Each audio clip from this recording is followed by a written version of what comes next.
পানী প্লাষ্টিকৰ বটলতকে চিচাৰ বটলত ৰাখিব ফ্ৰিজত যেতিয়া পানী ৰাখে প্লাষ্টিকৰ বটল ব্যৱহাৰ কৰাৰ পৰা অলপ দূৰত থাকি আপুনি চিচাৰ বটল ব্যৱহাৰ কৰিব পানী আপুনি চিচাৰ গ্লাছত খালেতো বেছিয়ে হ'ব পাৰিলেতো চিচাৰ গ্লাছতে খাব পানীৰ বহুত মেজিকেল বেনিফিটছ আছে পানীৰ পৰা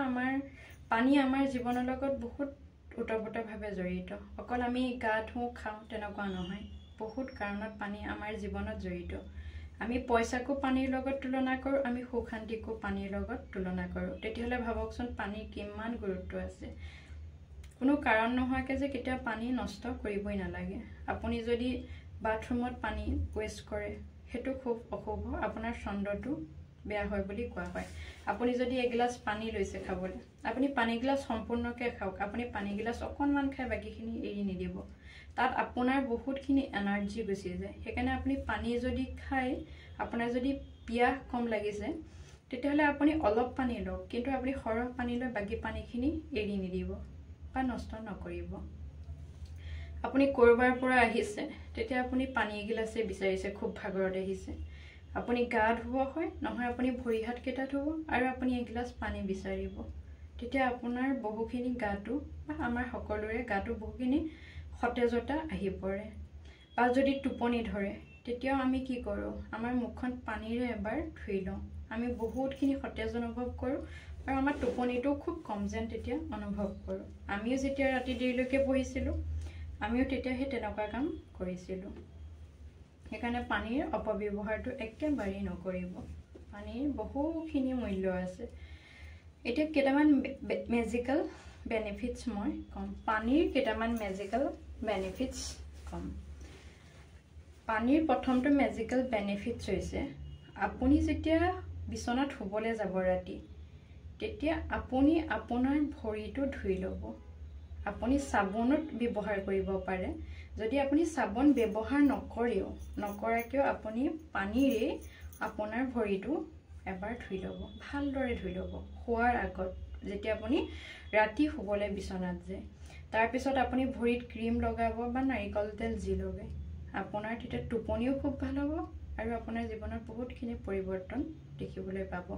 আগৰ মানুহ বেছি সংখ্যকে সদায় শোৱাৰ আগত ভৰিটো ধুই লয় বহুখিনি কাৰণ আছে সদায় সেইকাৰণে আমি শোৱাৰ আগত আমাৰ ভৰিটো ধুই ল'ব লাগে দ্বিতীয়টো কথা হৈছে যেতিয়া ছন্দটো সম্পূৰ্ণ হৈ থাকিব যেতিয়া আমি ফুল মনটো দেখিম বা ছন্দটো যেতিয়া সম্পূৰ্ণ হ'ব তেতিয়া আপুনি যিমানখিনি পৰিমাণৰ পানী খায় তাতকৈ অলপ বেছি পৰিমাণৰ পানী খাব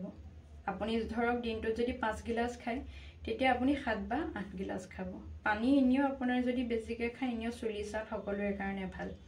আপুনি যদি পানী একেবাৰে খাব নোৱাৰে তেতিয়াহলে আপুনি যেতিয়া ছন্দটো সম্পূৰ্ণ হৈ থাকিব তেতিয়া আপুনি 2 গিলাসলৈ পানী বেছিকৈ খাব আপোনাৰ লাইফত বহুখিনি আপুনি পৰিৱৰ্তন নিশ্চয় দেখিবলৈ পাব তৃতীয় কথাটো হৈছে আপুনি যেতিয়া এগিলাস পানী খাবলৈ ল'ব সেই পানী গিলাসৰ লগত আপুনি কথা পাতিব আপুনি কিছুমান পজিটিভ কথা যিখিনি আপোনাৰ জীৱনত হ'বলৈ বাকি আছে সেই কথাসমূহ আপুনি পানী গিলাসক ক'ব মানে আপুনি পানী গিলাসৰ লগত কথা পাতিব তাৰ পিছত আপুনি সেই পানী গিলাস খাব সেই পানী গিলাস তাৰ পিছত আপুনি ব্যৱহাৰ কৰিব আপুনি নিশ্চয় আপোনাৰ জীৱনত বহুখিনি পৰিৱৰ্তন দেখিবলৈ পাব তাৰ পিছত হৈছে যেতিয়া বৰষুণ দিয়ে মই সৰু টোপাল বৰষুণৰ কথা কোৱা নাই যেতিয়া ডাঙৰকৈ বৰষুণ দিয়ে সেই বৰষুণৰ পানী অলপ আপুনি সংৰক্ষণ কৰিব আপুনি কিবা এটা ভাল বাচনত পানীখিনি ধৰিব পাত্ৰত আৰু সেই পানীখিনি আপুনি এটা চিচাৰ বটলত আপোনাৰ ঘৰৰ মানুহে য'ত ধূপ চাকি দিয়ে য'ত আপুনি একান্ত মনে বহি ভগৱানক ভাবে মানে আপোনাৰ ডাঙৰকৈ যে ভগৱানৰ জেগা লাগিব তেনেকুৱা নহয় আপুনি য'ত বহি ভগৱানক ভাবে আৰাধনা কৰে সেই জেগাখিনিত আপুনি সেই বৰষুণৰ পানীৰ বটলটো থৈ দিব বটলটো সম্পূৰ্ণ চিচা ল'ব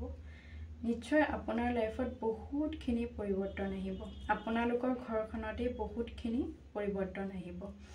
আপুনি কামখিনি কৰক আপোনালোকে আপুনি গোটেইকেইটা কাম যদি কৰিব নোৱাৰে আপুনি প্ৰথম এটা কৰক তাৰপিছত আপুনি এটাকে বাকিবোৰ কৰি যাওক নিশ্চয় জীৱনত বহুতখিনি পৰিৱৰ্তন হ'ব বহুতখিনি ভাল হ'ব বহুতখিনি টকা পইচা সুখ শান্তি সম্বন্ধীয় সংকটৰ পৰা পৰিত্ৰাণ পাব পাৰিব। আজিলৈ ভিডিঅ'টো ইমানেই আছিলে। নমস্কাৰ।